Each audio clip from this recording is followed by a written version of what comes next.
Hello दोस्तों, solution by PJ में आप सबका स्वागत है। कैसे हैं आप सब? आशा करते हैं आप लोग अच्छे और स्वस्थ भी होंगे। और आज मैं एक बार फिर से आप लोगों के लिए हिस्ट्री का टॉप 10 प्रश्न लेके आ गई हूँ। तो चलिए जानते हैं आसान भाषा में सॉल्यूशन बाय पीजे में हिस्ट्री के टॉप 10 प्रश्न। और अगर अभी तक आपने हमारे चैनल को सब्सक्राइब नहीं किया है तो प्लीज़ सब्सक्राइब ज़रूर कर लीजिएगा और बेल आइकन पे भी क्लिक कर लीजिएगा। तो चलिए टॉप 10 प्रश्नों के कलेक्शन हिस्ट्री में आज देखते हैं हमारा पहला प्रश्न क्या है। हमारा पहला प्रश्न है, गुप्त राजवंश का प्रथम शासक कौन था? तो यहाँ आपसे गुप्त राजवंश से संबंधित प्रश्न आ गए हैं, तो जानेंगे आज इसके बारे में। तो जब आपसे पूछे कि गुप्त राजवंश का प्रथम शासक कौन था, तो इसका क्या आंसर हो जाएगा? श्रीगुप्त। लेकिन यही अगर आपसे पूछ देता कि गुप्त राजवंश का संस्थापक कौन था, तब आंसर क्या हमारा हो जाएगा? चंद्रगुप्त प्रथम।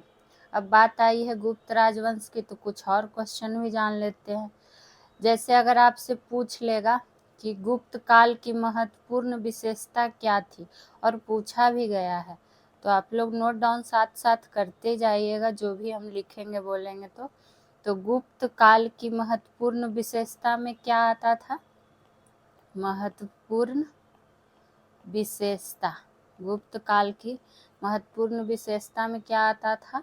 तो नगरों का क्रमिक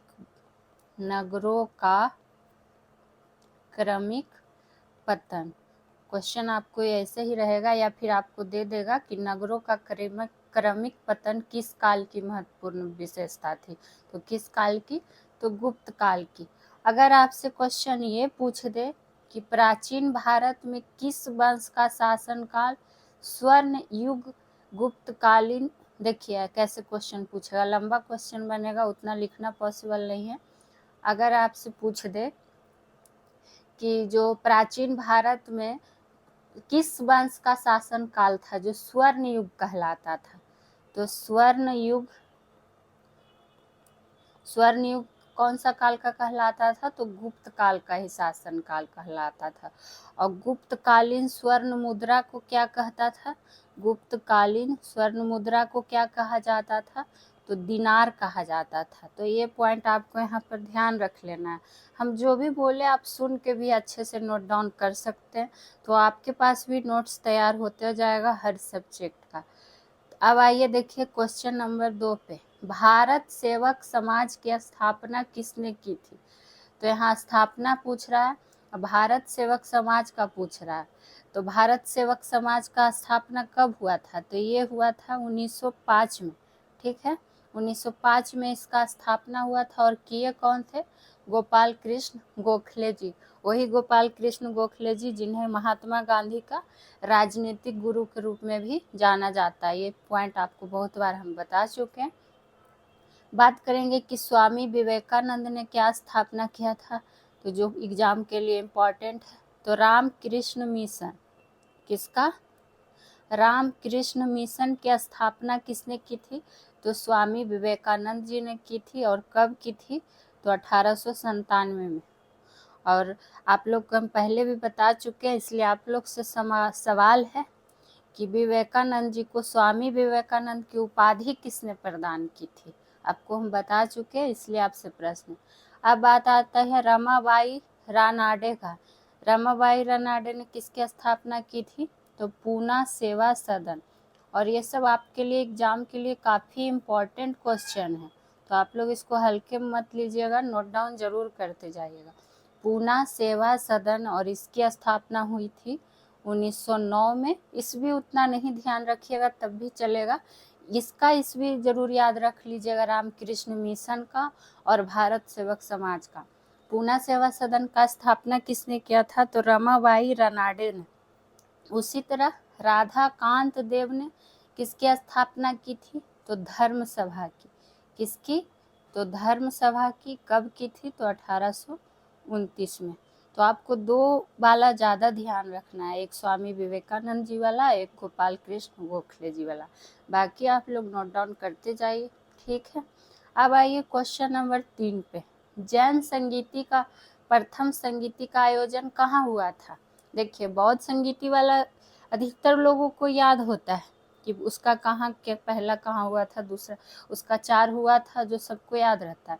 लेकिन जैन संगीति में 2 ही हुआ था, उसका भी ध्यान रख लेना। तो जैन संगीति का प्रथम कहाँ हुआ था?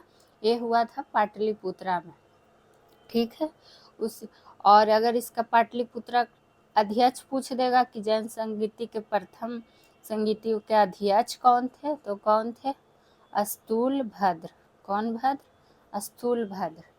उसी तरह गुजरात में क्या हुआ था? तो जैन संगीति का सेकेंड वाला आयोजन हुआ था, ठीक है। सेकेंड संगीति का आयोजन हुआ था, ऐसे लिख लीजिए। सेकेंड संगीति का आयोजन कहाँ हुआ था? गुजरात के कहाँ हुआ था? बल्लभी में। ये भी पूछ लिया जाता है कि गुजरात के कहाँ हुआ था, तो बल्लभी में जगह पे हुआ था। और क्या बोलता है? बल्लभी यानी गुजरात का ही जगह है। और अगर इसका पूछ दे कि कौन थे, क्या बोलता है अध्यक्ष, तो क्षमा श्रवण। कौन श्रवण? क्षमा श्रवण। बार बार बोल रहे हैं कि बौद्ध संगीति वाला सबको ध्यान रखता है, लेकिन जैन संगीति वाला भी ध्यान रखना उतना ही इम्पोर्टेंट है, तो इसको भी आप लोग पक्का ध्यान रखिएगा। तो क्षमा शरण अध्यक्ष थे, ठीक है। अगर आपसे पूछ दे कि जैन ग्रंथ कल्पसूत्र के रचयिता कौन है? जैन ग्रंथ कल्पसूत्र, जैन ग्रंथ कल्पसूत्र के रचयिता कौन है? तो ये कौन है? भद्रबाहु। कौन बाहु? तो भद्रबाहु, ठीक है। वही अगर आपसे पूछ दे कि सियादवाद सिद्धांत किस धर्म से संबंधित है, यहाँ पे लिख लीजिए सियादवाद सिद्धांत। जो आपके लिए इम्पोर्टेंट है उसी का कलेक्शन आपको यहाँ पर मिलता है, और ऊपर से आपको टॉपिक वाइज भी हर संडे स्पेशल में कराया जाता है। तो आप लोग इस चैनल से ज़रूर जुड़िए, आपके हर एग्ज़ाम के लिए हेल्पफुल रहेगा। अब आइए क्वेश्चन नंबर 4 पे क्या है, तो क्वेश्चन 4 पे करते हैं विचार। स्वराज पार्टी का गठन किस आंदोलन की असफलता के पश्चात हुआ था? मतलब स्वराज पार्टी का गठन तो हुआ ही, लेकिन आपसे पूछ रहा है कि कौन ऐसा आंदोलन था जिसको असफल हो गया था, उसके बाद हुआ था, तो वो कौन सा था? तो ये था असहयोग आंदोलन, ठीक है, जो कि 1920 में हुआ था। और अब बात करते हैं स्वराज पार्टी का गठन। तो स्वराज पार्टी का गठन कब हुआ था? 1923 में हुआ था। इसका ईस्वी ध्यान रखिएगा क्योंकि पूछा जाता है। तो 1923 में क्या हो गया? स्वराज पार्टी का गठन हो गया। पूछेगा कि गठन कौन किए थे, कौन कौन मिलके किए, तो एक किए थे चित्तरंजन दास और कौन? तो चित्तरंजन दास और मोतीलाल नेहरू जी मिलके किए थे। तो चित्तरंजन दास और मोतीलाल नेहरू मिलकर क्या किए थे? स्वराज पार्टी का गठन किए थे, जो कि 1923 में हुआ था, जिसमें चित्तरंजन दास को अध्यक्ष बनाया गया था और मोतीलाल नेहरू जी को क्या महासचिव चुना गया था, ठीक है। और इससे क्या जान जा सकते हैं कि चित्तरंजन दास को क्या कहा जाता है? देश बंधु भी कहा जाता है। कौन बंधु? तो देश बंधु। ये पूछा हुआ क्वेश्चन है, इसलिए आपको बता रहे हैं। और असहयोग आंदोलन के दौरान पूछ लिया जाता है कि असहयोग आंदोलन के दौरान कौन थे जिन्होंने अपना वकालत छोड़ दिया था? तो यही चित्तरंजन दास जी ही थे, जो कि असहयोग आंदोलन के दौरान क्या किए थे? अपना वकालत छोड़ दिए थे, ठीक है। अगर आपसे पूछ ले कि गांधी दास समझौता, दास लगा हुआ है तो चित्तरंजन दास और गांधी जी, तो गांधी जी होंगे। तो गांधी दास पैक्ट रहे या फिर समझौता लिखा रहे कि किसके किसके बीच में हुआ था, तो ये जान लेते हैं। ये हुआ कब था? तो 1924 में हुआ था। और किनके किनके बीच में हुआ था? तो महात्मा गांधी और क्या कहता है चित्तरंजन दास, शॉर्ट में लिख देते हैं, चित्तरंजन दास और किसके बीच? मोतीलाल नेहरू जी के बीच।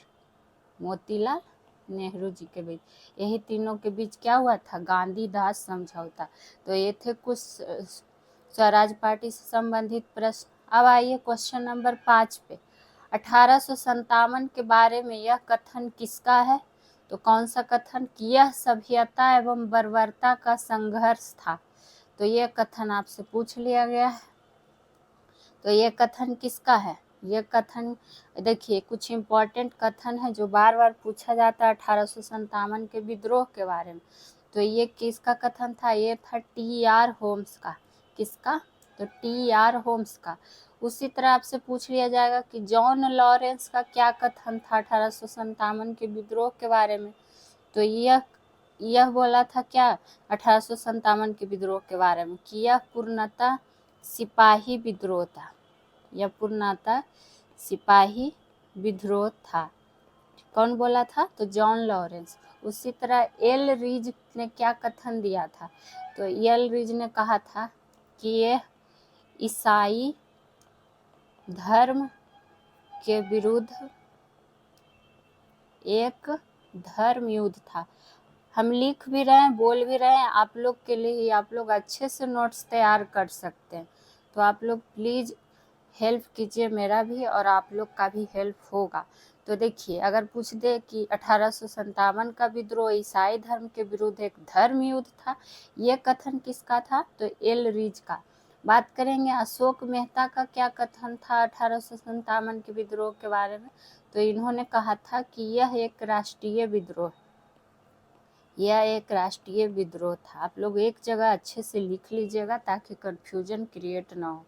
अब आइए क्वेश्चन नंबर 6 पे। वैदिक काल में गाय का प्राचीन नाम क्या है? यानी जो वैदिक काल में गाय थे उनका अभी फिलहाल ये आधुनिक नाम है गाय, लेकिन आपसे पूछ रहा है कि वैदिक काल में प्राचीन नाम क्या था।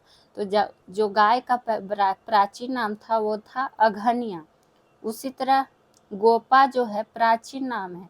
तो किस चीज का प्राचीन नाम है गोपा? तो गोपा है जो राजा का प्राचीन नाम है। राजा आधुनिक नाम है, ठीक है। उसी तरह गोहंता किसका प्राचीन नाम है और किसके काल में? तो वैदिक काल में। तो गोहंता नाम है अतिथि का प्राचीन नाम।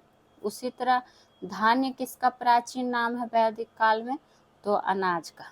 तो ये सब भी आप लोग ध्यान में रख लीजिएगा। अब आइए क्वेश्चन नंबर 7 पे। वेदांत दर्शन का आधार ग्रंथ क्या है? आपसे यहाँ दर्शन दिया गया है, उसका आधार ग्रंथ पूछ लिया गया है, ठीक। तो यहाँ आपसे कौन दर्शन पूछा गया? वेदांत दर्शन। तो अगर इसका आधार ग्रंथ कह रहा है तो क्या होता है? ब्रह्म सूत्र। लेकिन अगर यही आपसे पूछ दे कि वेदांत दर्शन का प्रतिपादक कौन, वेदांत दर्शन का प्रतिपादक कौन, उनका नाम भी पूछा जाता है। तो कौन? तो बादरायण, ठीक। कौन रायण? तो बादरायण। उसी तरह सांख्य सूत्र आधार ग्रंथ किसका है? कौन सा दर्शन का? तो सांख्य दर्शन का। इसका देखिए क्वेश्चन में ही आंसर छिपा है। सांख्य सूत्र तो सांख्य दर्शन, और इसका प्रतिपादक अगर आपसे पूछ ले तो कपिल, ठीक। न्याय सूत्र किससे? तो न्याय दर्शन से। और न्याय दर्शन के प्रतिपादक कौन? तो गौतम। ये सब काफ़ी इम्पॉर्टेंट है आपके एग्जाम पर्पज से, तो प्लीज़ आप लोग इसको नोट जरूर कीजिएगा। अब आइए योग सूत्र। तो योग सूत्र किससे? योग दर्शन से। देखिए सारे क्वेश्चन में ही आंसर छुपा है, बस आपको एक वेदांत दर्शन का ध्यान रख लेना है कि बादरायण ब्रह्मा सूत्र। तो योग दर्शन के प्रतिपादक पतंजलि, ठीक है। अब आइए क्वेश्चन नंबर 8 पे। हमारा 8 नंबर में क्या है? मिलान करने का आ गया। एक तरफ युद्ध दे दिया, एक तरफ संधि। यानी कहने का मतलब है कि जो कर्नाटक का तीनों युद्ध हुआ था वो कौन सी संधि के तहत समाप्त हुआ था। और आपको पहले भी ये सब क्वेश्चन बता चुके हैं, तो आप लोग को सॉल्यूशन में और आसानी होगा समझने में। तो जैसे देखिए, प्रथम कर्नाटक युद्ध कब हुआ था? तो ये आपका हुआ था 1746 से लेकर 48 के बीच, ठीक। और संधि कब हुई? तो 1748 में हुई। और प्रथम कर्नाटक युद्ध किस संधि के तहत समाप्त हुई थी? तो ये आपका हुआ था एला-सापल के संधि, जो कि 1748 में हुई थी, ठीक। और ये कर्नाटक का प्रथम युद्ध किस कारण से हुआ था? तो आपको पता ही है कि ऑस्ट्रिया का उत्तराधिकारी कारण था इसका। ऑस्ट्रिया का उत्तराधिकारी वाला कारण था इसमें, ठीक। और प्रथम कर्नाटक युद्ध किस संधि के तहत समाप्त हुआ? तो एला-सापल की संधि। द्वितीय कर्नाटक युद्ध जो कब हुआ ये जान लेते हैं। तो द्वितीय कर्नाटक युद्ध कब हुआ था? तो 1751 से लेकर 55 के बीच में, ठीक है।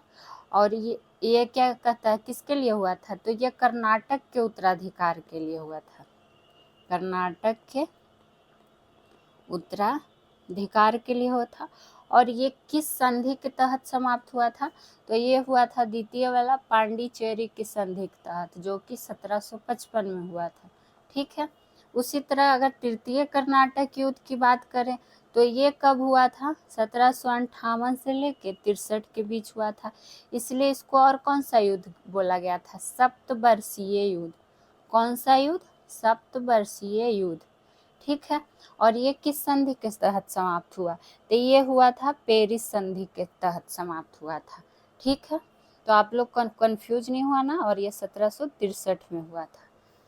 आशा करते हैं आपको कोई कंफ्यूजन नहीं होगा। अब आइए क्वेश्चन नंबर 9 पे।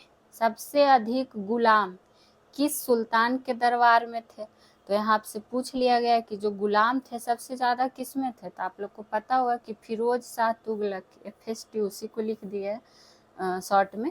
तो फिरोज शाह तुगलक के दरबार में ही जो थे, जो सबसे अधिक गुलाम थे। और ये इसने क्या किया था कि दासों की देखरेख के लिए कौन सा विभाग की स्थापना किया था, दीवान ए बंदगान।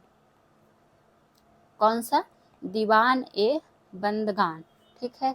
इसने क्या किया था, दासों की देखरेख के लिए स्थापना किया था। और किस वंश से संबंधित था, तो तुगलक वंश से, तुगलक वंश। ठीक। और अगर आपसे पूछ दे कि ब्राह्मणों पर जजिया कर लगाने वाला प्रथम मुस्लिम शासक कौन था, तो यही था फिरोज शाह तुगलक। लिख सकते हैं सुन के भी, पर हम आप लोगों के लिए लिख भी देते हैं कि सॉरी बंगाल लिखा गया, ब्राह्मणों पर